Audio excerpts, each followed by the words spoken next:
캄보디아 내 범죄단지 웬치 내부가 국내 언론에 처음으로 공개됐습니다. 현재를 찾은 정부 합동대응단이 직접 현장을 방문했는데요. 급하게 도주한 듯 범죄에 동원된 물품들이 그대로 남아 있었습니다. 박준혁 특파원이 취재했습니다. 철조망과 높은 벽으로 둘러싸인 거대한 건물. 복도에는 빼곡히 방이 들어섰고 곳곳에는 중국어가 보입니다. 캄보디아 수도 프놈펜에서 40km 거리 타케오주에 위치한 악명 높은 웬치 가운데 하나인 태자단지입니다. 방 안에는 급하게 떠났는지 누군가 쓰던 물건이 그대로 남아 있습니다. 책상과 의자, 비닐을 뜯지 않은 대형 생수통이 보이고 감금된 상태에서 사용했을 이불과 옷까지도 널브러져 있습니다. 본격적인 범행 공간으로 추정되는 곳에는 온라인 스캠 사기에 동원된 것으로 보이는 컴퓨터로 가득합니다. 500명 넘게 들어갈 수 있는 대규모 식당도 있습니다. 이렇게 바로 직전까지 범죄 조직의 거점으로 사용됐던 흔적들이 가득합니다. 이 단지는 한때 캄보디아에서 가장 큰 범죄 구역으로 꼽혔지만 경찰의 단속 사실이 알려지며 모두 도주했습니다.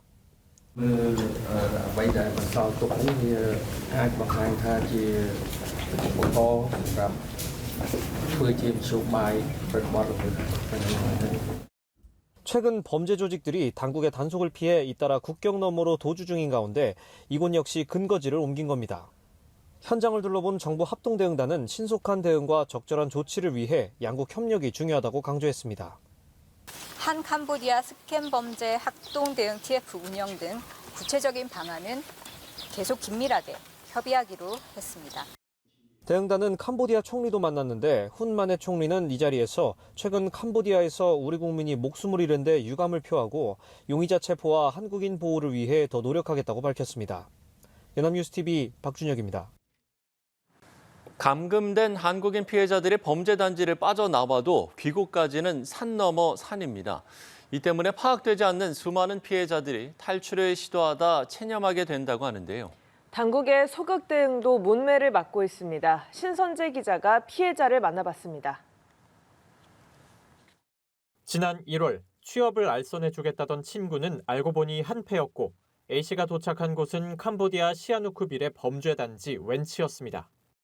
범죄 조직이 요구한 2천만 원을 구하지 못하자 폭행과 고문이 시작됐습니다. 너무 무차별적으로 맞아가지고 그 다음에는 이제 저 불려가지고 이제 그때 발톱이 뽑힌 거죠. 저는 잘 때마다 수갑 차고 잤으니까. 이후 알 수 없는 이유로 포이펫 지역의 웬치로 옮겨지는 과정에서 조직원은 A씨를 포함한 한국인 몇 명을 잠시 시내의 호텔로 끌고 갔습니다. 거래 제한이 걸린 계좌를 직접 복구하라며 빼앗긴 휴대전화를 돌려주자 A씨는 그 틈에 한국에 연락했고 결국 대사관 직원이 호텔로 찾아왔습니다. 하지만 살았다고 안도한 것도 잠시. 좀 절망적이었더니 꺼내줄 수 있다 여기서. 근데 그 뒤에는 혼자서 알아서 해야 된다 라고 하길래 혼자서 내가 여기서 어떻게 하냐, 남의 나라 말을 어떻게 하냐고, 내가 와본 적도 없는데도. 구조 뒤에도 범죄 조직의 감시는 계속됐는데 대사관 측은 더 이상은 지원이 어렵다며 기계적 대응으로 일관했습니다. 선배들은 막 울리기 시작하죠. 그 대사관 들어갔다. 그 대사관 바깥쪽을 바라봤는데 그 직원들이 탔던 차가 앞에 서 있는 거예요. 나 죽어도 못 나간다. 여기서 재워달라. 안 된대요. 그건 안 되고.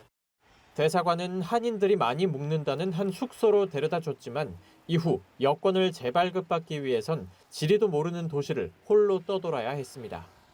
증명사진만 찍고 너무 무서워가지고 가는 걸 포기를 했었어요. 계속 숙소에 숨어지고. 우여곡절 끝에 귀국했지만 함께 오지 못한 다른 한국인 피해자들이 눈에 밟힙니다.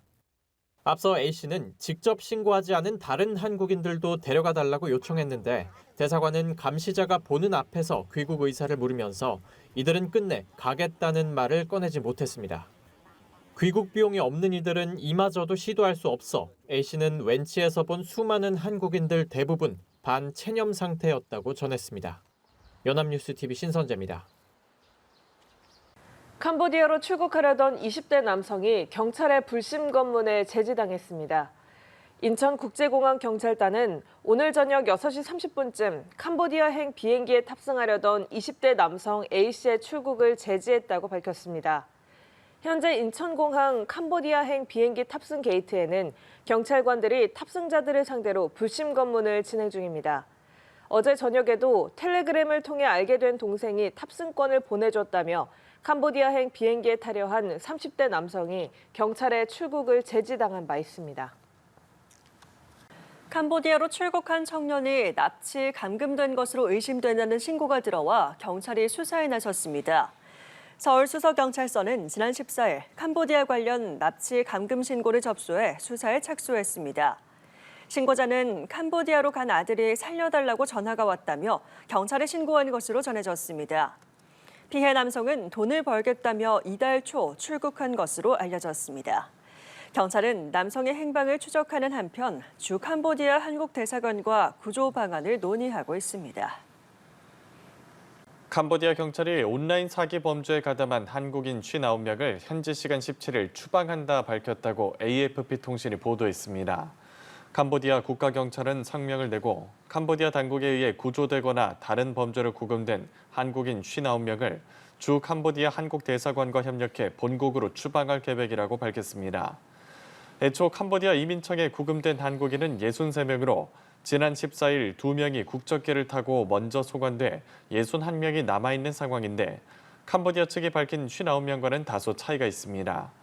앞서 한국 정부는 항공편을 준비하고 있으며 이번 주말까지 이들을 국내로 송환하는 게 목표라고 했습니다.